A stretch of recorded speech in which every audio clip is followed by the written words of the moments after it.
Jwaga Bucks lana sise Orlando Amstel Arena igame iphelile Pirates iwinile so manje Jwaga Bucks ku game namhlanje wena yini le uyisolayo yini le uyibonileyo since ileague iqala namhlanje okokuqala nje ngibonge ukuthi iattendance ibinhle kakhulu although sibe nenkinga ye-online selling tickets. Right. But somehow I think Ticket Pros uzama kuyilungisa. Kodwa ngeke ngithi compliment of the season.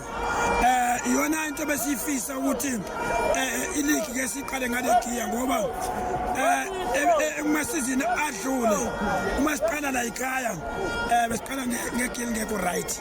Kodwa ke even Abdullah uthe mafika la season waluza twice waluza igame yokuqala nesibili but njengamanje because they understand ukuthi we are defending champions akusamele sivule ngelose or draw kumele nje sifike straight win ukuze sibe safe. I think the way abavule ngakhona siyabonga na ngesupport esibapha yona for free siyabonga ukuthi mabhakaniya asikhonke always ube sazi ukuthi iPirates ehlena nasebubeni kumele yazi ukuthi support yayithola. All right Mr. Jwaga Bucks